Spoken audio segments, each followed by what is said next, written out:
Hello everyone, so many new things going on, so many new products to discuss.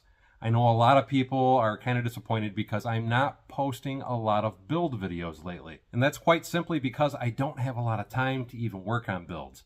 I don't even get time to work on my flat iron building as much as I would really like to. But here's the bonus to it. I have so many new products coming out and so many things that I can discuss.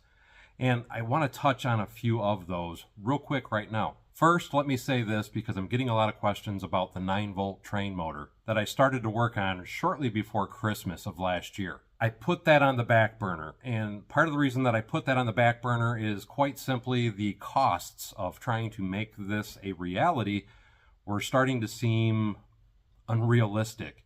The other problem was I was having problems getting traction with the motor, but I am going to be revisiting that very soon. In the interim, though, what I have come up with is a really cool way to make a power pickup so that way you can use any style of Lego motor and power it on a 9-volt train track. And how that's going to work is I'm going to set up and sell two different versions. One version is going to be for the power-ups. The other version is going to be for Lego power functions. And they will have a plug that you can plug the motor directly into.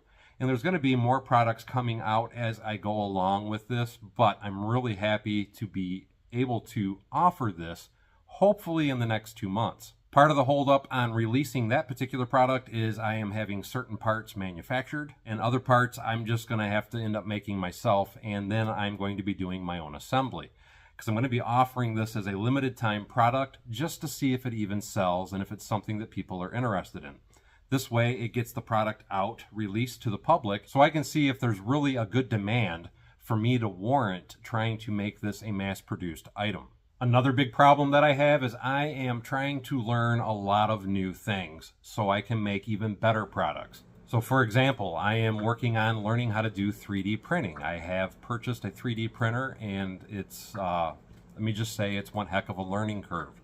The other thing I'm doing is I am working on learning how to do my own machining, so I can bring the costs down and try and keep a lot of those costs in-house without having to pay a third party to do a lot of the different work. It's more for me to be able to make parts so I can experiment with and not have to pay somebody to make a part for me to experiment with just to fail, because I've done that in quite a few different things that I've worked on already. Next up, I've been doing a lot of things with custom lighting. And here's what I mean. I've been getting a lot of different requests, number one, on can I make the lights dimmer? And number two, can I make them smaller? And then with the last third thing, a lot of people are saying that they tend to pinch the wires a lot. So here's kind of what I've been doing with that. Number one, the first thing I've done is I've started making a whole bunch of products that are going to be available on my website, hopefully in about a day. And I say that because I still have to get them packaged and prepped and ready for the website for sales. But just to show you some of those products. Number one, I've already got the lights that are pre-installed into trans clear plates. Now I'm also going to be releasing yellow trans plates. And those are going to only have the warm white LEDs in them. But they're going to be installed in a manner and fashion that they're either shining up or shining down. And the reasoning for that is quite simply because when you're doing certain Lego sets, some of them will require the placement of those lights to be installed in a down or up position. The next thing I've worked on is I started installing LEDs into the 1x1 round brick part. And the reason I started doing that is because on most of your modular buildings, they all have a outside light, whether it be a front porch light, back porch light, whatever. But this way, they're pre-installed. There's no worry about you ever damaging the wire because it's already set inside of the part. And that is what's going to make the product much easier to install. And then I've even done things like this. I've put the LED, pre-installed it inside of the pan piece. Not really sure what else to call it, but in this particular example, this would be the part that you would use on the front of the police station Lego set. And this is going to give you a unique way to install those lights on that set once I get everything set and ready to release. Lastly, here's the other thing I wanted to discuss. I have just recently finished making 100 of these, and these are going to, well, actually it's 200 of these because I have 100 in bright white and 100 in warm white that I've actually mass produced. And if you look at this, this is the smallest LED you are going to see on the market. I don't think anybody else even makes an LED this small. This LED product is fully compatible with all of my other Lego products. You can plug it right into an expansion board or however you want to install it into your lighting system, and it will work. And the reason that it's working this way is because I installed the LED in line with the resistor. And the reason that I have the resistor in the line itself and not installed with the LED like the other lights that I offer is if I did that, it would make the end of the LED a little larger than it should be.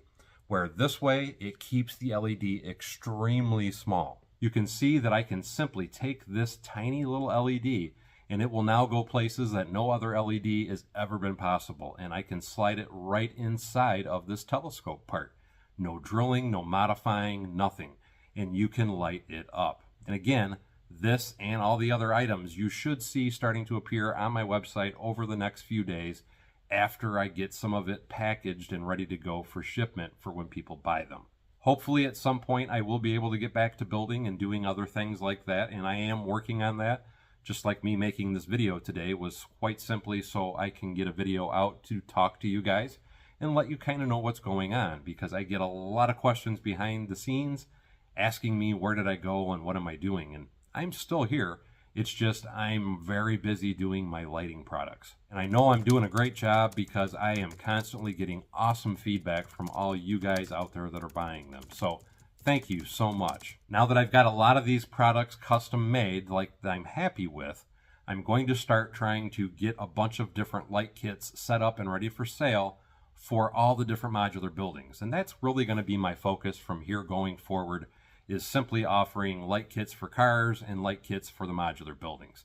Because from everything that I've seen and from the constant requests I get, that seems to be the most high demand light kits that people are interested in. And I see why that would be the case, because people want to illuminate their Lego cities.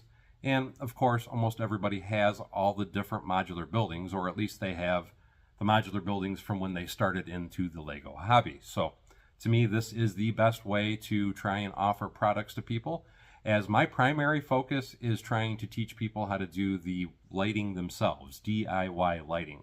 I never really intended on traveling down the trail of offering sets, but because of the number of requests that I receive, I've decided to venture down that road, and I'm a little slow at it, but trust me, I will get there, and I will be offering as many sets as I can for the modular buildings, hopefully over the next couple months. Anyway, that's all for this, and I hope to see you next time on Bevins Bricks.